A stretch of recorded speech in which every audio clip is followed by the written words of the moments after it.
하나님의 말씀 다 찾도록 하겠습니다. 하나님의 말씀 신약성경 요한복음 4장 말씀입니다. 요한복음 4장 28절에서 30절까지 말씀입니다. 그리고 39절 말씀입니다. 제가 성경 신약성경 148페이지쯤에 있습니다.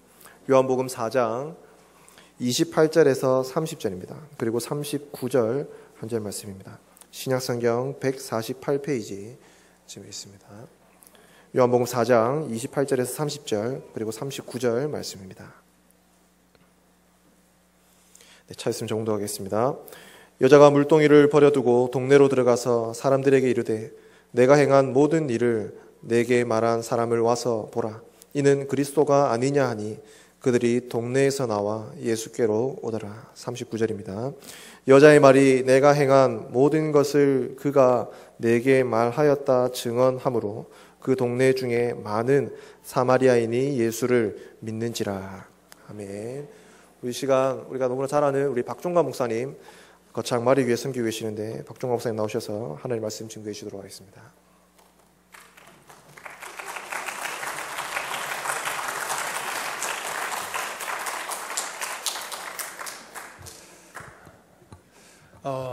잘 계셨습니까?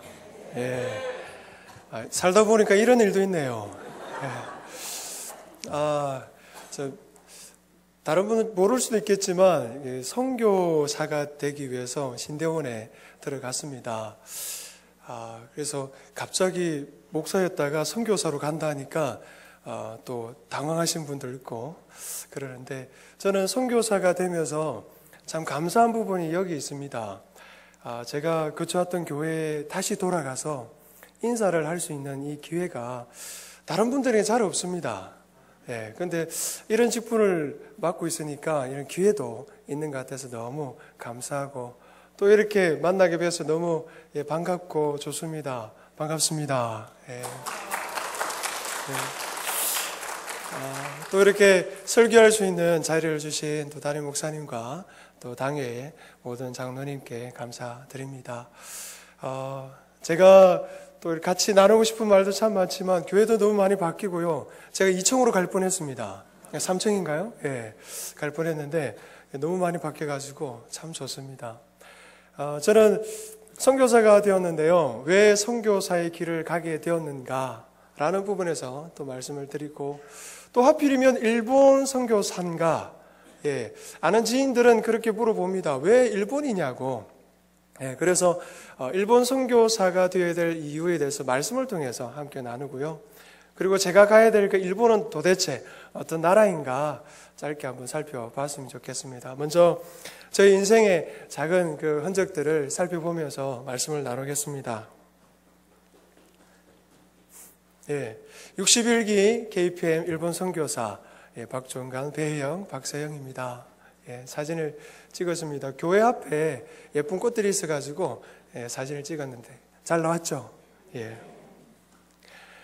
저곳은 빨간색 네모칸이 제가 살았던 고향입니다. 예, 저희 집이고요. 제 모교회입니다. 예림중앙교회. 교회 대문과 저희 집 대문이 마주보고 있었습니다. 차가 이렇게 지나가면 서로 마주보고 있는 그런 곳이죠. 그러다 보니까 교회에 집회가 있으면 강사님이 저희 집으로 올 경우가 많았고요. 그래서 제가 자던 그 방은요, 강사님 숙소가 되고 저는 다른 곳으로 가고 그랬습니다. 강사님 오는 날은 특별히 반찬이 달라지더라고요. 그래서 맛있게 잘 먹고 그랬습니다. 저희 부모님입니다. 예, 장로님, 권사님이시고요.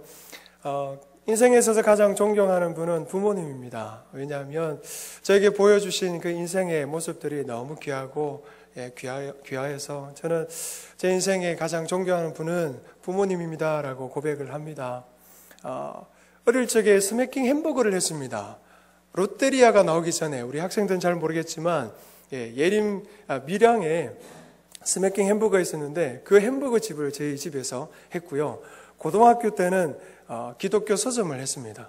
그래서 기독교 서점의 책을 부산까지 가서 가져오기도 하고 그렇게 해드렸습니다. 그런데 일을 마치고 부모님께서 집으로 돌아오는 그 시간이 한 10시 20분쯤 되는데 그때 돌아오셔서 씻고 또 집안일을 잠깐 하시고는요, 11시 잠시 넘어서 다시 교회로 가요. 교회로 가셔서 기도를 하시고는 새벽까지 기도하시고 새벽 기도 끝나고 난 뒤에 오시고 그랬습니다. 그래서 그 기도 덕분에 제가 이렇게 잘 성장하지 않았나 생각이 듭니다. 예. 작은 형과 제가 찍은 사진입니다. 예. 누가 저인지 알겠죠? 저는 절대 머리가 크다고 말하지 않습니다. 길다고 말합니다. 예. 모자를 썼으면 조금 더 작게 보았을 건데, 예, 그때는 몰랐죠. 저희 집 대문은 아니고요, 예림에 가장 잘 사는 집에서 사진을, 기념샷을 했습니다. 예, 예림이라는 동네에 저렇게 큰 대문은 없거든요. 저 앞에서 사진을 찍었는데 멋지게 사나이답게 사진을 찍었습니다. 저 화살표 방향에는 제가 어릴 때 작은 그 다리가 있었습니다. 일제시대 때 탱크가 지나가는 그런 다리였는데 돌로 만들어진 다리였습니다. 태풍이 불고 세월이 가다 보니까 무너지게 되는데 그 다리 아래에서 수영을 했었습니다. 저는 그때 나이가 5살이라서 수영을 못하고 형들이 가는 그곳에 따라갔는데 미끄러져가지고 물에 빠졌죠. 그래서 죽을 뻔했는데 동네 형이 구해줬습니다. 수영을 참 잘하는 형인데 나중에 제가 고등학교 되었을 때에 그 형이 오토바이를 타고 가다가 기차랑 이렇게 부딪혀서 세상을 떠났다는 얘기를 듣고 충격에 빠졌습니다. 저를 구원해준 생명의 은인인데 또 그렇게 쉽게 세상을 떠나니까 제 그때 나이로는 받아들이기 좀 어려웠던 그런 적도 있었습니다. 초등학교 시절 집 앞에서 눈사람도 만들고 그렇게 지냈습니다. 중3 때입니다. 놀라겠죠? 대학생이 아닙니다. 중3입니다. 제일 뒤에 있는 사람이 저고요. 다시 한번 말씀드립니다. 중3입니다. 93년도 계산해보면 그렇습니다. 중3 때 선생님과 같이 반학생들과 사진을 찍었는데 제 바로 앞에 있는 하얀 이를 드러내고 있는 그 친구가 박원균인데 그 친구도 목사가 되었습니다. 저도 목사고 그 친구도 목사가 되었고요. 다른 친구들 다 흩어져서 이렇게 잘 지내고 있습니다. 제가 중3 때 제가 차석원 났는데 이 사진은 그냥 인터넷에서 뽑은 사진이고요. 중3 때 졸업을 앞두고 있는 그때에 농구를 하다가 발목을 삐었고 영구라는 친구입니다. 류영구라는 친구인데 그 친구가 자전거 뒤에 저를 태우고는 집으로 데려다주는 그때였습니다. 그때 저 시커먼 프라이드 차가 뒤에 와서 쾅 박아버렸습니다. 저는 그 장면이 절대 생각이 나지 않습니다. 참 감사하게도 생각이 나지 않습니다.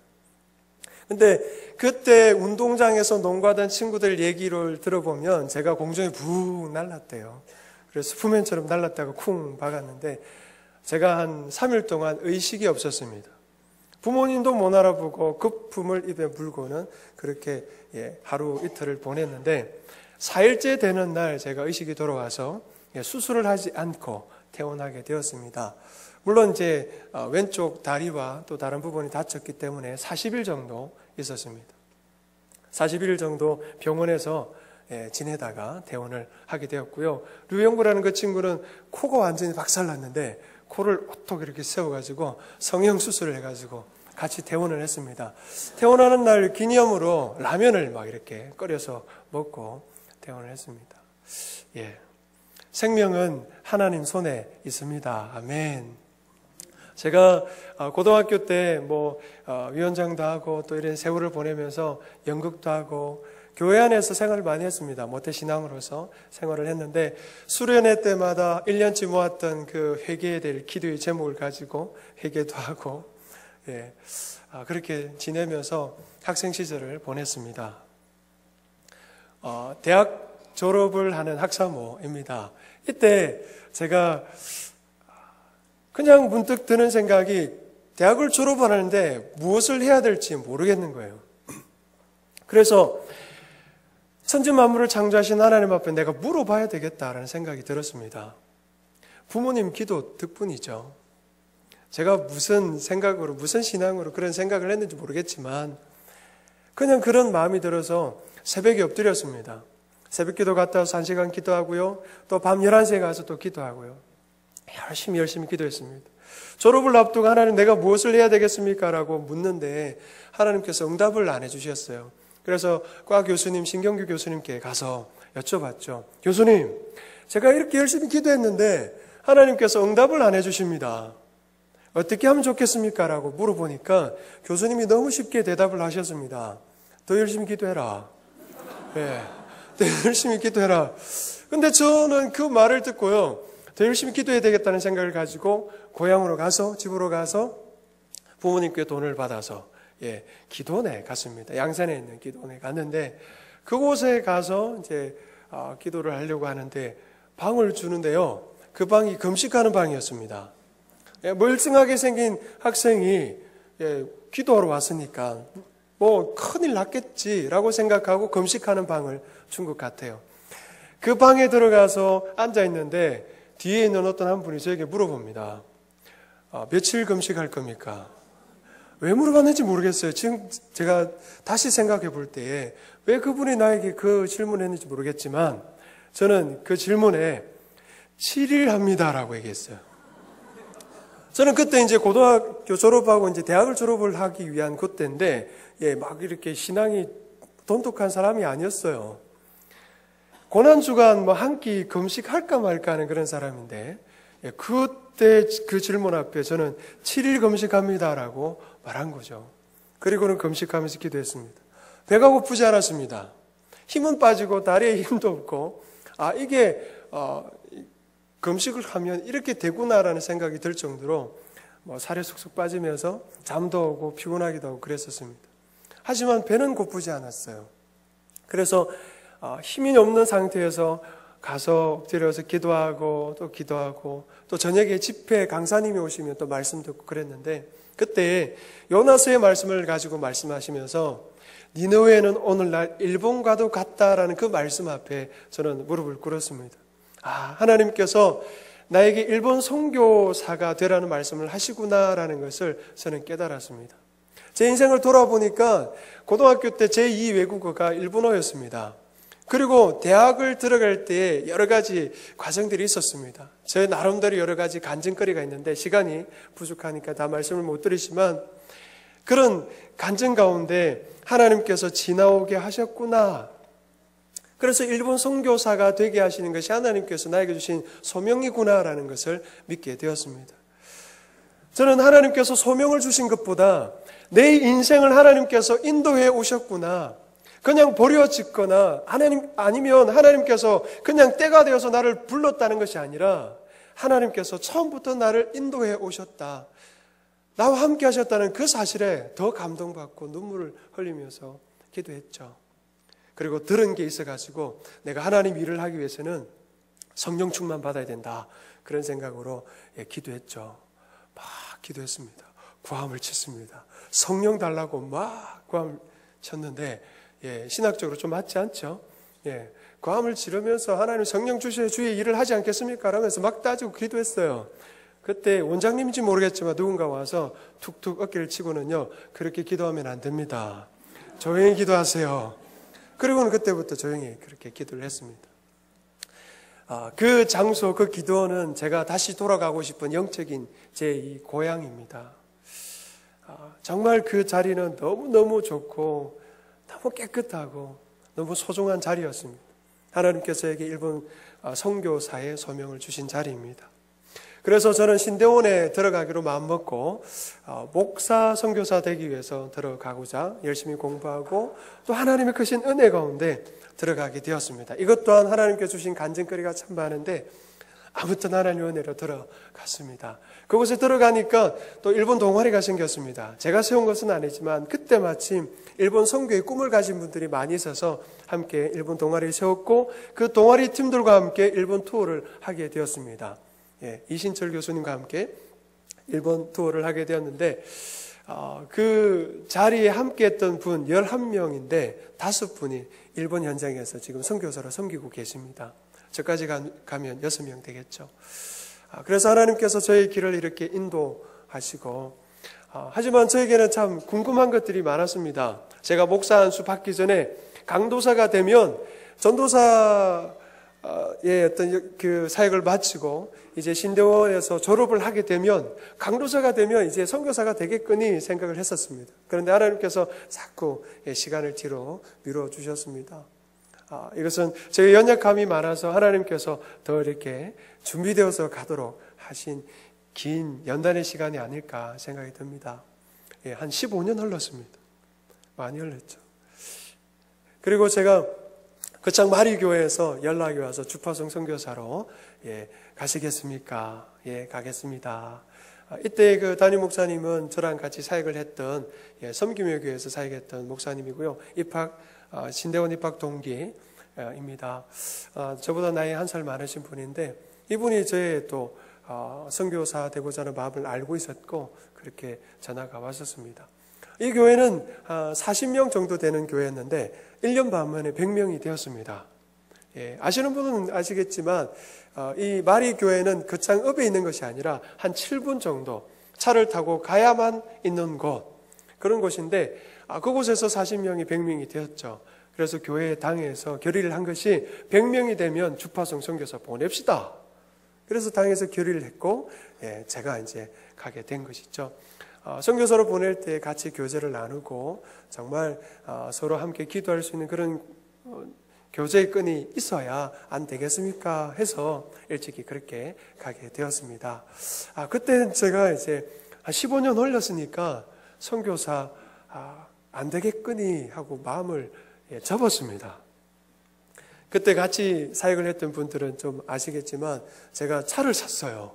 마티즈 9년을 썼는데 그 마티즈를 내가 처분하는 그날은 선교를 포기하는 날이다. 그렇게 얘기를 했었는데 그걸 포기하고 중고차를 사게 됐죠.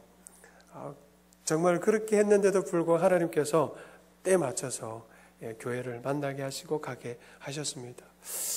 또 하나님께서 이렇게 가게 하시는 이유가 다 있더라고요. 물론 우리 마산제일교회에서 통해서 갔으면 좋았겠지만 또 하나님의 선하신 뜻이 그곳에 있었습니다. 가서 보니까 또 그랬고요. 그래서 너무너무 행복하고 또 은혜로운 시간을 보내고 있습니다. 저는 이렇게 해서 선교사가 되게 되었고요. 왜 그러면 일본 선교사가 되어야 했는가라는 부분은 말씀을 통해서 함께 나눴으면 좋겠습니다.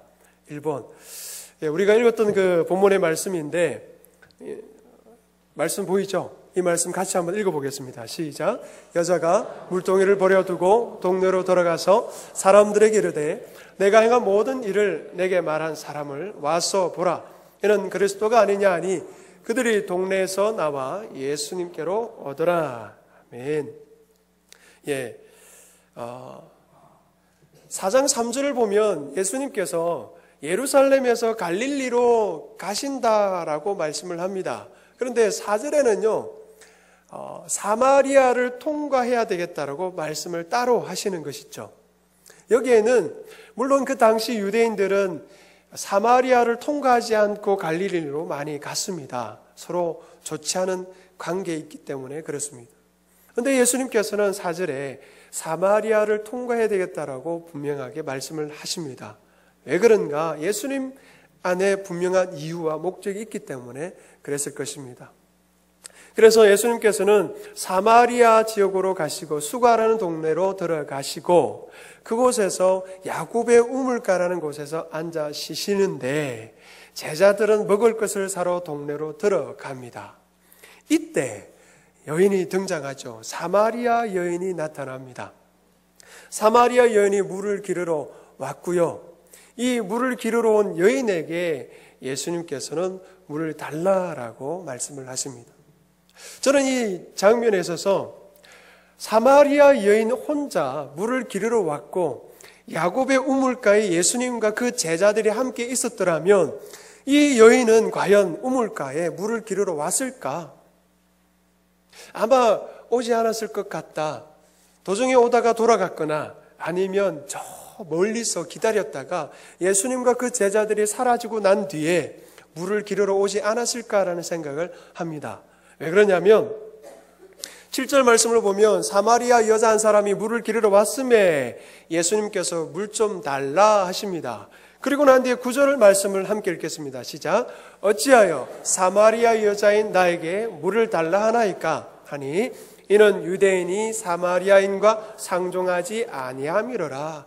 예, 상종하지 않는 관계였습니다. 유대인과 사마리아인의 관계는 상종하지 않는 그런 관계. 이 관계를 좀 배경적으로 설명을 한다면 열왕기하 17장 24절 말씀을 보면 북이스라엘이 아수를 통하여서 멸망당하고 아수로에서 많은 민족을 이주시켜서 사마리아 지역에 살게 합니다. 그러면서 이 사마리아 지역에는요, 아수르 사람과 통혼하게 되고 그 통혼을 인하여서 민족이 통합되고 또 민족이 혼합되고 또 종교가 혼합되는 일이 벌어지게 되었습니다.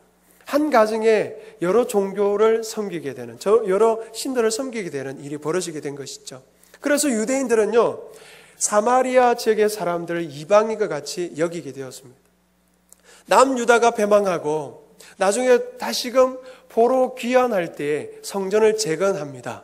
그 성전을 재건할 때 방해했던 그 지역의 사람이 사마리아 지역 사람입니다. 성전을 재건하지 못하도록 방해를 했던 것이죠.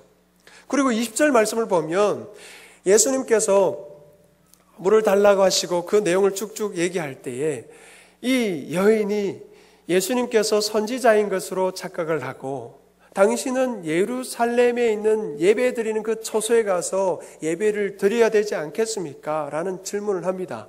이 내용을 볼 때에 사마리아 지역에서 예배 드리는 초소가 따로 있고 예루살렘에서 드리는 초소가, 예배 드리는 초소가 따로 있는 것이죠.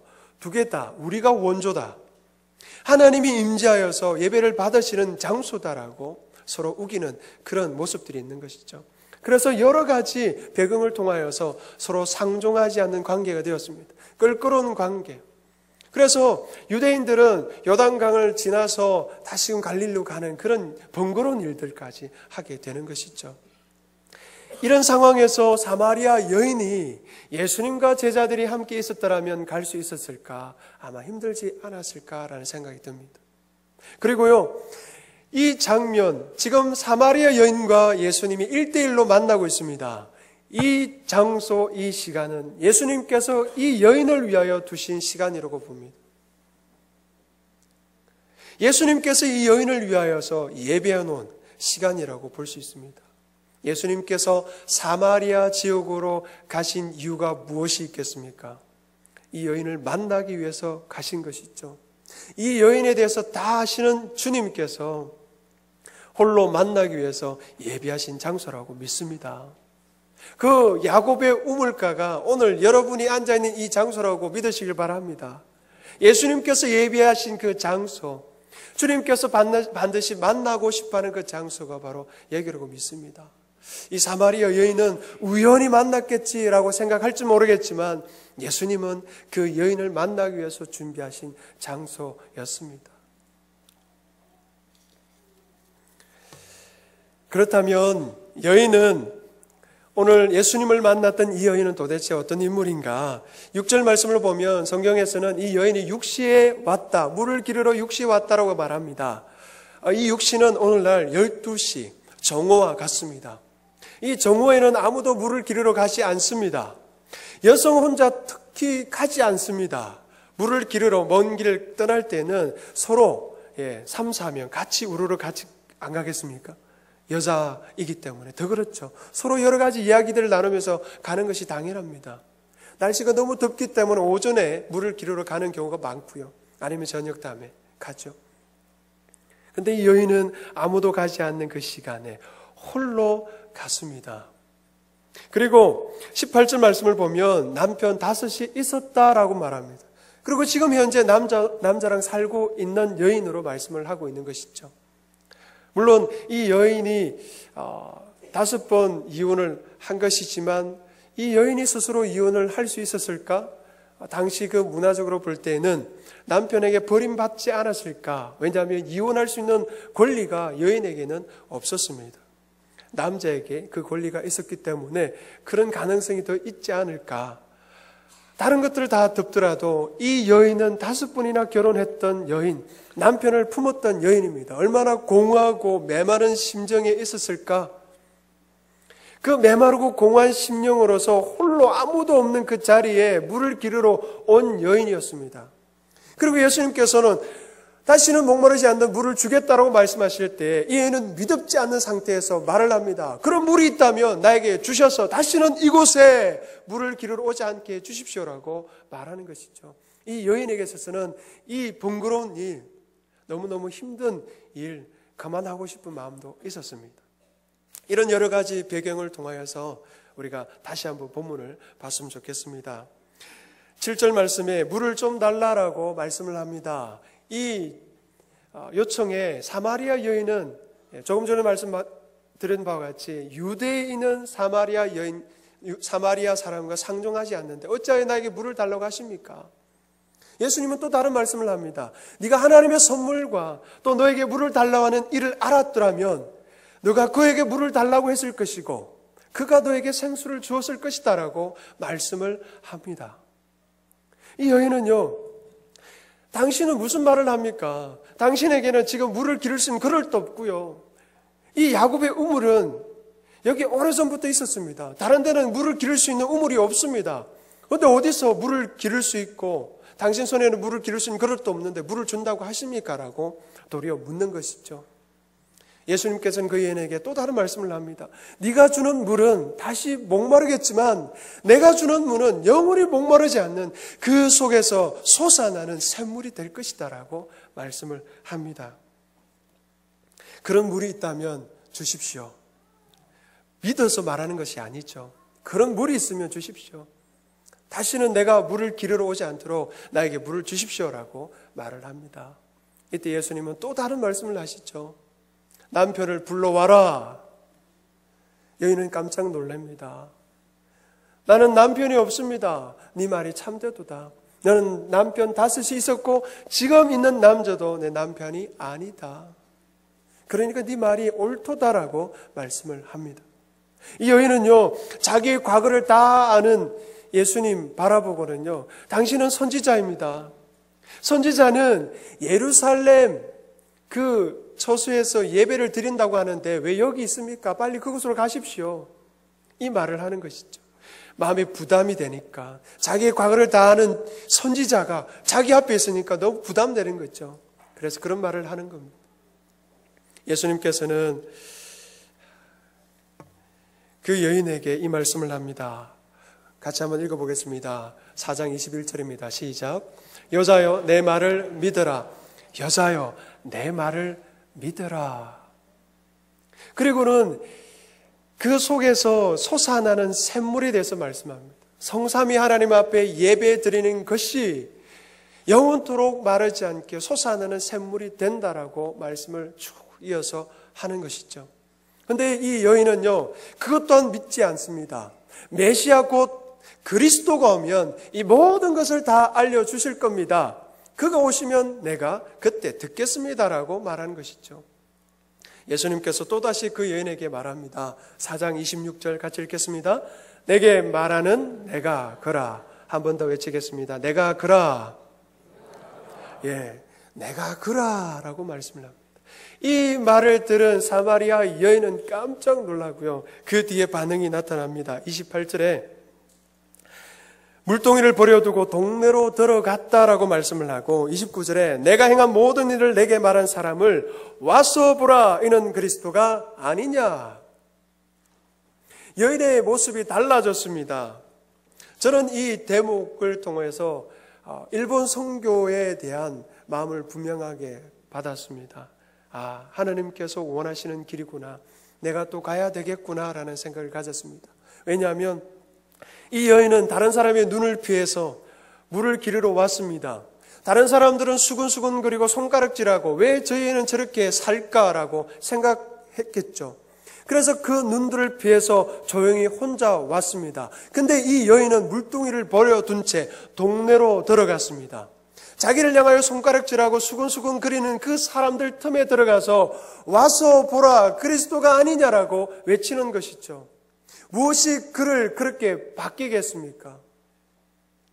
그 여인을 바뀌게 한 것이 무엇입니까? 예수 그리스도입니다. 예수님을 만났기 때문에 그 여인은 물동이를 버려둔 채 달려갔습니다. 물동이를 버려뒀다. 그것은 이거와는 상관없는 더 중요한 것이 생겼다는 것이고 달려갔다라는 것을 암묵적으로 표시하고 있는 것이 아니겠습니까? 자기는 물을 기르러 왔던 사람입니다. 근데 그 물동이를 버려둔 채 동네로 뛰어갔습니다. 더 중요한 것, 더 귀한 것을 알았기 때문에 간 것이죠. 그 대상은 동네로 뛰어들어가서 고백했던 그 대상들은 자기를 향하여 수근수근 거리는 사람들이었습니다. 그 사람들 앞에 가서 당당하게 외치는 것이죠. 무엇이 그 여인을 변하게 했는가? 복음입니다. 예수 그리스도입니다. 저에게도 이런 역사가 일어나기를 원합니다. 정말 죽어가는 그 송장과 같은 그런 일본, 메마르고 강박한 그 일본, 그들에게 가서 내가 해줄 것은 아무것도 없습니다. 선진국이고 더 잘 삽니다. 더 잘합니다. 그러나 그들을 변화시킬 수 있는 것은 예수 그리스도, 예수님을 증거하라고 나를 보내시구나라는 것을 믿습니다. 사마리아 여인과 같은 일본입니다. 그러나 하나님의 눈은 여전히 일본을 향하여서 바라보고 있다는 것을 저는 보았습니다. 일본에 많은 선교사들이 갔지만 돌아왔습니다. 하지만 또 하나님께서는 보내십니다. 그 대상이 바로 저희 가정이 된 것이고요. 일본을 가야 될 이유가 바로 여기 있습니다. 사랑하는 성도님, 오늘 이 말씀을 통하여서 저 또한 도전을 드립니다. 여러분을 통하여서 사마리아인과 같은 사람이 예수님을 만나고 그 사람이 온 동네 다니면서 예수님을 증거하는 놀라운 역사가 일어나길 주님의 이름으로 축복합니다. 아멘. 내가 전했던 그 예수 그리스도로 말미암아 여러분 주변에 있던 그 사람들이 변화되어서 살맛나는 인생으로 살아가는 역사가 일어나길 주님의 이름으로 축복합니다. 그러기 위해서는 우리가 먼저 예수님을 만나야 되겠죠. 내가 사마리아 여인이 되어야 되겠죠. 예수님을 만난 사마리아 여인이 되어야 되지 않겠습니까? 우리가 예배의 자리에서 목마르지 않는 그 샘물이 되신 예수 그리스도를 만나고 만남으로 나아가서 복음을 전하시는 여러분 되시길 바랍니다. 마지막으로 한 구절 말씀을 읽겠습니다. 39절 말씀 같이 읽겠습니다. 시작. 여자의 말이 내가 행한 모든 것을 그가 내게 말하였다 증언하므로 그 동네 중에 많은 사마리아인이 예수를 믿는지라. 아멘. 예수님께서 사마리아 지역으로 가신 이유, 사마리아 여인을 만나기 위해서고 그 여인을 통하여서 이틀 동안 불러 모으시고 말씀을 증거하심으로 많은 사마리아 사람들이 예수님을 믿고 변화되었습니다. 이 일 때문에 가셨습니다. 오늘 여러분들이 예수님의 거룩한 입술이 되어 증인의 입술이 되어서 이 온 세상 만방 달려가셔서 예수님을 증거하시고 또 그 복음을 들었던 그 백성들이 그 친구, 동료, 가족들이 또 주변에 있는 사람들을 불러 모으는 그런 놀라운 일들이 일어나기를 주님의 이름으로 축복합니다. 이제 짧게 그럼 제가 가야 될 일본은 도대체 어떤 곳인가 짧게 한번 말씀을 드리고 마치도록 하겠습니다. 일본의 교회 현황입니다. 교회 수는 한 8,000여 개 됩니다. 근데요, 빈 교회가 1,000여 개 됩니다. 무목교회, 그냥 교회만 덩그러니 있는 그런 교회가 많습니다. 저 또한 아마 앞으로 가게 되는 그 지역이 선교 지역이 무목교회가 아닐까 생각이 드는데요. 그렇습니다. 한 교회당 예배 드리는 숫자가요 41명 되는데 교회가 큰 교회가 있으니까 숫자가 저 정도 나옵니다. 평균적으로 20명에서 25명, 25명 정도가 대부분 교인 숫자, 예배 드리는 숫자입니다. 제가 선교 탐방차 둘렀던 교회들도 대부분 그런 교회들이 많았습니다. 일본은 99.6%가 예수님을 모르는 나라입니다. 0.4%도 카톨릭도 같이 포함되어 있습니다. 그러니까 정말 바른 복음이 들어가 있는 교회라면 한 0.1%도 채 안 될 것 같습니다. 99.9%가 예수님을 모르는 동네입니다. 일본이 그렇습니다. 얼마나 불쌍한 나라인지 모릅니다. 나고야 전망대에 갔습니다. 나고야 전망대에서 360도를 쭉 봤는데 저렇게 생겼어요. 이 온덕이 별로 없어가지고 평지로 쫙 펼쳐져 있는데 집들로 가득 차 있습니다. 양사방이 다 저렇게 되어 있습니다. 그런데 교회 십자가가 안 보여요. 물론 벽에다가 십자가 그림 있는 데가 있지만 한국은 얼마나 붉은 십자가 많습니까? 얼마나 좋은지 모릅니다. 그런데 십자가가 보이지 않습니다. 저기는 십자가가 있는 멀리 있어서 잘 안 보이지만 선교 탐방하면서 찍었던 곳입니다. 결혼식을 올리는 교회입니다. 우리는 이해가 되지 않죠. 교회면 교회지. 근데 일본 사람은 결혼식장 교회입니다. 교회가 예쁘고 좋으니까 결혼식은 그곳에서 하는 거예요. 태어날 때는 신사에서, 또 결혼은 교회에서, 죽으면 절에서 의식을 행합니다. 종교가 아주 다양합니다. 저렇게 다니고요. 동네마다 저렇게 절을 하는 곳이 있습니다. 우상을 섬기죠. 오타쿠, 우리나라의 덕후라고 하죠. 한 곳에 치우쳐서 몰두하는 사람들입니다. 오사카 성에 갔는데 저게 멀쩡하게 생긴 청년들이 우르르 모였고요. 아저씨 같은 사람들도 많이 있었어요. 애니메이션 저걸 보기 위해서 왔어요. 저 애니메이션에 그 예쁜 옷을 입은 여자 그림들이 있는데요. 그곳에서 막 있는 거예요. 선물을 받기 위해서 줄을 얼마만큼 길게 서 있는지 모릅니다. 예수님을 몰라서 그렇겠죠. 복음을 거부하는 곳 일본입니다. 다양한 이유가 있겠지만 그 중에 한 가지 이유를 든다면 일본은 복음을 거부하는데 집단주의가 많이 좌우하는 것 같습니다.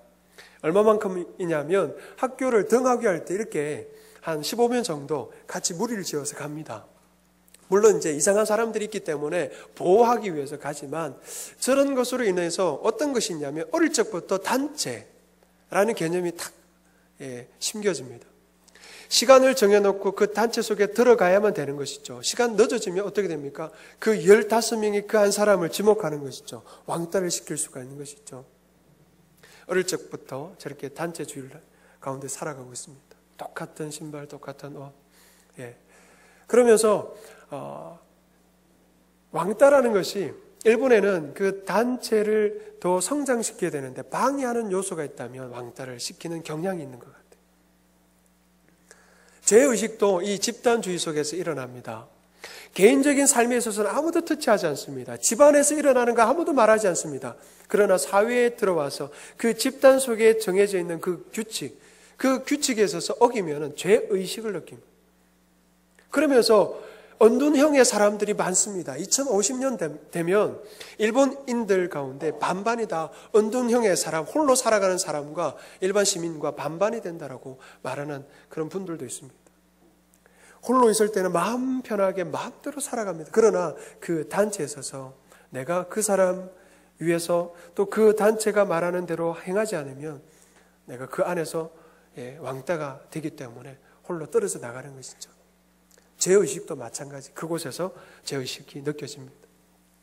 그래서 사형리를 통해서 복음을 전하면서 당신은 죄인입니다. 그래서 그 죄인을 위해서 예수님이 오셨습니다라고 말하지만 실제 그게 마음에 확 와닿지 않습니다. 내가 왜 죄인이에요? 나는 이 사회에서 말하고 있는 그 규칙대로 잘 살았습니다.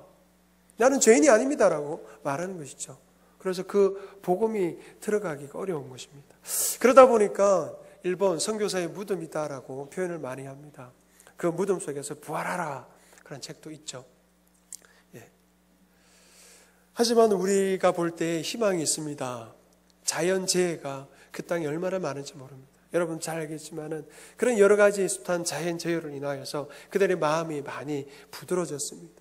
삶의 의미를 찾고 있습니다. 내가 진정 삶의 의미를 찾고 살아가고 있는가? 삶의 의미를 찾고 싶어하는 사람이 40.4%입니다. 그리고 진정한 사랑은 무엇인가? 그 단체, 그 집단 안에서 말하는 대로 다 순종하고 잘하고 다른 사람 배려를 위해서 내가 희생하지만 정말 진정한 사랑은 무엇일까? 이 사람이 나를 배려하는 것이 정말 사랑일까? 의심하는 것이죠. 적당히 거리를 두면서 서로 배려하는 그런 공간입니다. 값없는 사랑, 거저 주는 아가페의 사랑을 그들은 알지 못하여서 진정한 사랑에 대해서 갈급해 하고 있습니다. 바르게 살자 40.4% 많은 퍼센테이지입니다. 뭐가 정말 바르게 사는가? 내가 이 단체를 위해서 헌신하고 잘 살지만 이게 정말 바르게 사는 것일까? 그런 고민을 하는 것이죠. 말씀이 필요합니다. 진리의 말씀이 필요합니다. 뭐가 바른 삶이고 진정한 사랑이고 삶의 의미가 무엇인가를 말씀을 통해서 깨닫게 해야 하는 것이죠. 일본은요, 1549년에 복음이 먼저 들어갔습니다. 그리고 이수정이라는 사람이 1881년에 고종의 허락으로 여러 가지 문물을 통해서 나라의 유익을 위해 그곳으로 가게 되었죠. 그래서 그곳에 가서 쯔다센이라는 사람을 만나게 되고 그곳에서 이제 개신교로 개종하게 됩니다. 그리고는 야스가와라는 목사님을 만나게 되어서 세례를 받게 되는데 이 이수정이라는 사람을 통해서 아펜젤러와 언더우드가 한글을 깨우치게 됩니다. 그리고 한국에 들어와서 더 복음을 활발하게 전하게 되는 것이죠. 그래서 일본이라는 그 나라는 어떻게 보면 우리나라의 복음을 더 활발하게 진행시킬 수 있도록 도와준 것이라고도 말할 수 있겠습니다. 일본은요, 40년 박해가 있었던 것이 아닙니다. 260년, 약 300년 정도 박해가 있었던 것입니다. 정말 씨를 말리려고 하는 그런 정책이 있었던 그 현장입니다. 많은 사람들이 예수님 때문에, 복음 때문에 죽어갔습니다. 온천물에 그냥 담궈 버리고요, 바다의 그 높은 데서 떨어뜨리고요, 화형시키고 목 베고, 그런 가운데 아주 밑바닥에서 예수 그리스도를 믿는 사람들이 생존해 있었습니다. 한 가정에 갔습니다. 나고야라는 그 지역에 가서 그곳에서 성도님을 만나고 성도님 집에서 초대해서 그곳에서 식사를 했는데, 집에 가니까 십자가가 있더라고요. 그래서 허락을 받고 사진을 찍어 왔습니다. 얼마나 드문 일인지 모릅니다. 가정에 십자가가 있다. 참 귀한 일이죠. 그 99.9%가 되는 그 땅 가운데 0.1%가 되는 한 사람들 하나님께서 심어 놨다는 것을 보게 되었습니다. 밤하늘에 십자가가 있는 것을 보고 또 가족 사진을 찍었습니다. 있더라고요. 일본 99.6% 예수님을 알지 못하는 사람들이 있는 곳입니다. 마지막으로 기도 부탁드리고 마치도록 하겠습니다. 기도 부탁드립니다. 기도 한 4가지 말씀을 드리겠습니다. 한번 읽어주시겠습니까? 시작. 언어 훈련 기간 동안 준비를 잘하여 설교도 할 수 있도록, 목사 선교사입니다. 설교를 잘 할 수 있도록 지혜 능력 주시고 특별히 의력을 주셔서 잘 할 수 있도록 기도 부탁드립니다. 2번째입니다. 시작. 영역과 재력을 주셔서 현지 적응을 잘 할 수 있도록, 정말 영적인 싸움이 짙은 곳입니다. 그곳에서 승리할 수 있도록 기도 부탁드립니다. 3번째입니다. 일본 선교의 돌파구를 발견하도록, 조금 전에 말씀드렸습니다. 사형리를 통하여서 많이 복음을 전하지만 이 죄의식의 구조가 다르기 때문에 복음을 받아들이기 어렵습니다. 하지만 돌파구가 반드시 있다고 믿습니다. 그래서 그 돌파구를 찾아서 복음을 전할 수 있도록 기도 부탁드립니다. 4번째입니다. 하나님께서 예비하신 사람들을 만나도록, 예비하신 사람들이 분명히 있다고 믿습니다. 그 사람들을 통해서 함께 힘을 모아서 복음을 전하고 하나님의 나라를 세워가는 저희 가정이 될 수 있도록 기도 부탁드립니다. 이렇게 하면 잘 기억을 못하시고 또 잊어버릴까 싶어서 꾀를 내어서 준비를 했습니다. 그림이 보이십니까? 태풍이 불면 우리나라로 오지 않고 어디로 갑니까? 일본으로 가죠. 일본으로 갈 때마다 박성교사 가정을 위해서 기도해 주십시오. 태풍이 우리나라로 오다가 일본으로 가면 누구요? 박성교사를 위해서 기도해 주시기 바랍니다. 4가지입니다. 아시겠죠? 그런데 그러면은 태풍 올 때만 기도하면 됩니까? 여름에만 기도해야 됩니까? 그런 분들이 있어서 또 꾀를 내었습니다. 지진입니다. 일본에는 1년 동안 1,500회 지진이 있다고 합니다. 여진도 같이 포함한 횟수인데 1,500개. 우리는 지금 2번, 여진 포함해서 4번. 그렇죠. 한 10분도 안 되는 지진을 우리가 살아있는 동안 경험을 하는데 1년에 한 1,500개. 많죠. 그런 뉴스가 보도가 될 때마다 어떻게 하라고요? 박성교사 기도했으면 좋겠습니다. 태풍이 불 때 또 지진 소식이 일어날 때 기도해 주시면 감사하겠습니다. 감사합니다. 고맙습니다.